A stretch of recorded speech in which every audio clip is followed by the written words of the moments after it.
Asek, last BIFIAGA meeting, you said na ay study on wave harvesting po para mahimong source sa ato ang electricity. Kumusta na po to?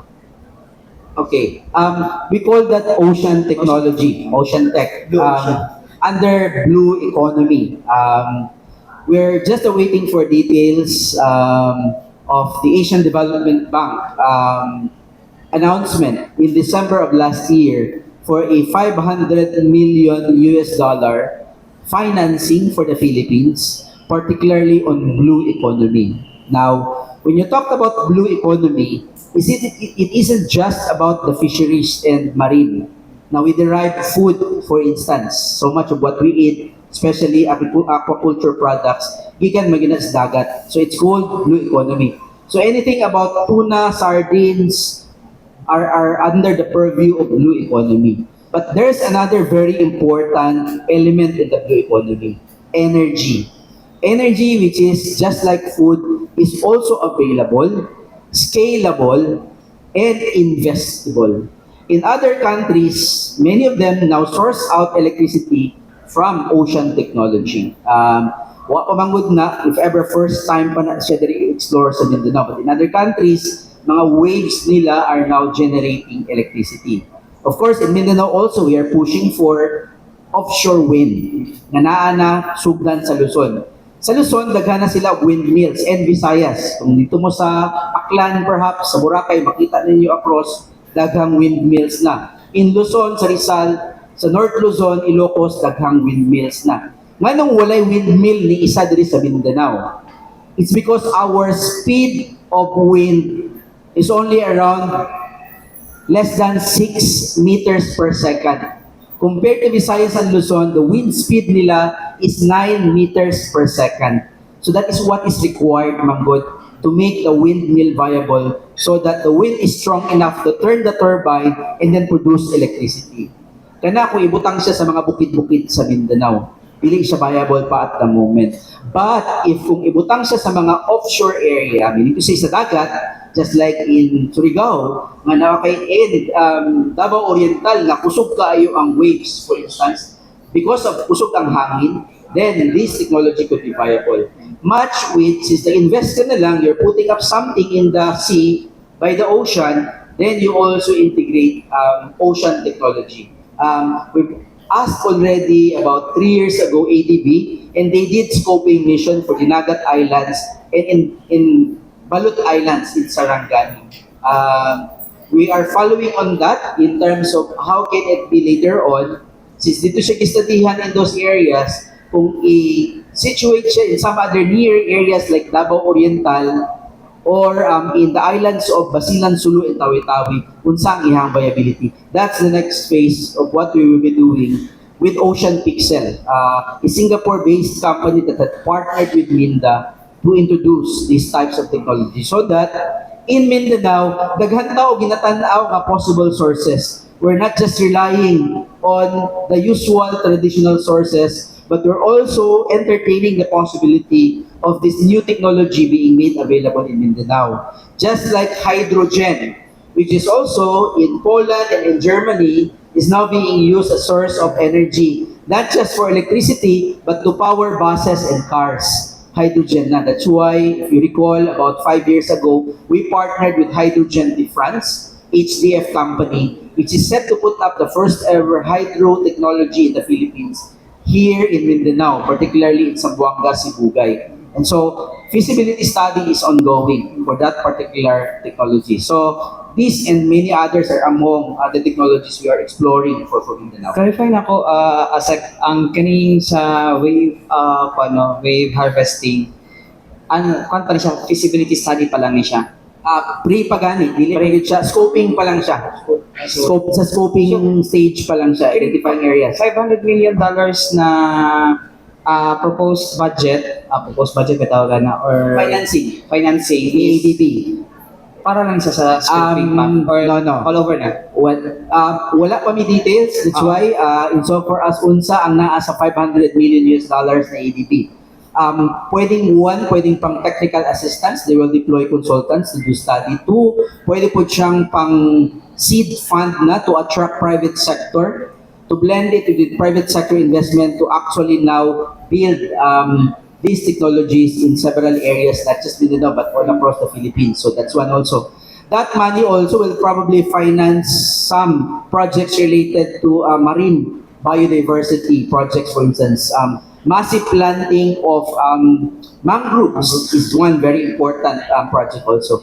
That fund also is likely going to fund as well or to finance ocean cleanup projects. Because Philippines, unfortunately, tamalipay ni ini, we are number one contributory to the global ocean plastics because of our sachet economy. Kaya mga sachet na to, shampoo and everything else, unfortunately, if not managed well via an effective and an efficient waste management technology, will end up dito sa itong mga oceans. In Indonesia, ADB funded the same project few years ago, and Indonesia now has been able to address 75% of ocean pollution via Blue Economy project. So this is what ADB also hopes to intend to carry out here in the Philippines in terms of addressing ocean pollution. Okay, last na lang, Asek, for my question for you, no? Regarding aning ko, siyempre nagkataas ang presyo sa diesel karon, no? And right now, daghang mga sakyanan nga murag ay sorry. Nakakuan na lang. Nakatambay na, it's because sa kamahal sa gasoline. And then I had this conversation with a private sector na member of the RDC.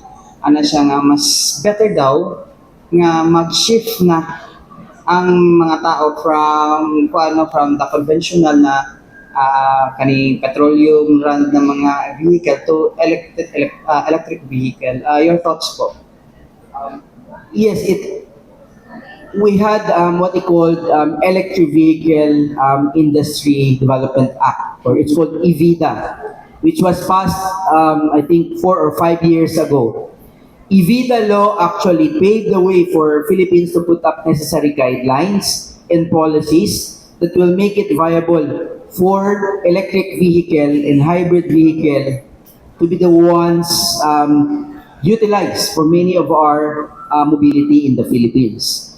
It's not just about importing and selling electric vehicle or hybrid. It also integrates the entire supply chain. I mean to say, kung kita producer second in the world next to Indonesia in terms of nickel ore, and nickel, which is a very important component for battery, and then therefore the direction should be us moving on towards attracting more investments for processing of batteries.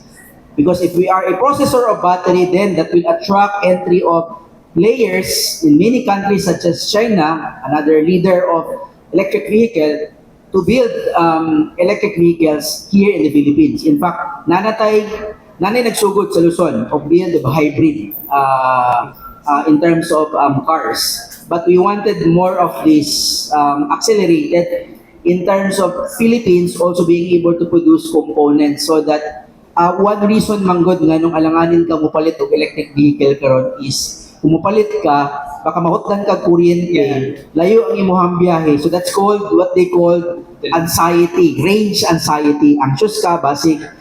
Midway through, biyahe ka Davao Bukidnon, nahutdan ka tunga-tunga asa ka musaksak, for instance. Well, just like gasolina or diesel, kabalo mo ka naman po gauge, di makamubiyahe kung kita ni mo nga kulang na mo, mag-gas up ka daan. And so with electric vehicle, you need to charge before you travel or to set into a particular direction. And the good thing now is many of these car makers have improved the range.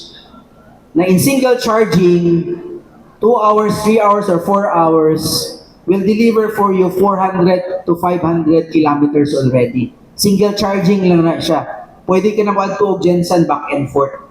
So I think there's some significant improvements already in terms of technology advancement by many of these electric vehicles now. So that improves that level of anxiety in terms of the range. Second, this is also where we are encouraging many other, and this is being led by a Department of Trade and Industry, encourage an investment into putting up charging stations. In Metro Manila, daghan sa ilang mga gas stations naa na ay charging station. So pili lang ka, magpa-load ka ba kay hybrid ka.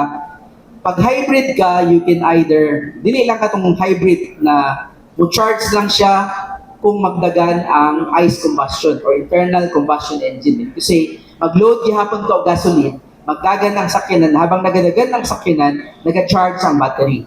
That's hybrid. There is also what is called plug-in hybrid. Kanang plug-in hybrid, you have option yun. Mag-pure electric lang ba ka? Or mag-pure diesel or gasolina lang ka sa imuhang sakyanan. Kasi kung pure electric, plug-in mo. Kung di ka gusto mag-kuryente, pwedeng mo pag-gas up. Kaya mo na iyahang utilization.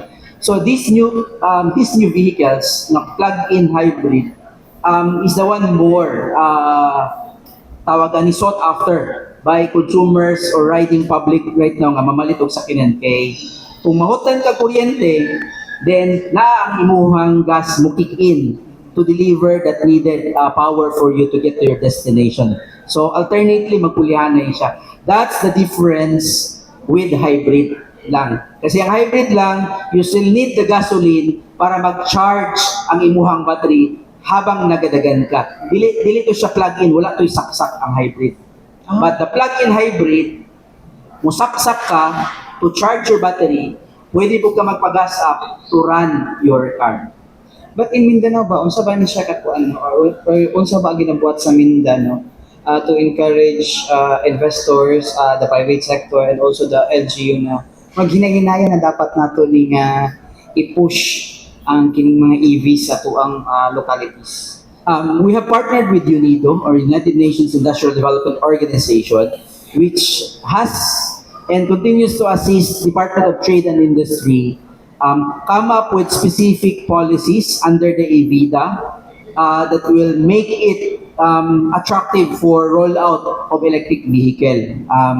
Policies that are also localized. You need to say, ang LGU ba nagpagawas og ordinansa that will make it attractive for anyone investing into electric vehicle business, for instance, or the components of it, na si incentive na makuha so that we can have more of this scene so that kung mubiyahe ko Davao all the way to Jensan, kahit ang mga munisipyo din sa Davao del Sur na ay mga mechanisms for electric vehicle, whether charging stations, for instance. And so I think this is part of what is being done right now to really encourage deployment of these technologies. And I think kung dati you need to be proactive, aggressive on this, karon with the current situation, mas na-explore na kadaghanan sa mga LGUs in terms of and businessmen in terms of alternatives such as this one, electric or hybrid. Okay, thank you, As.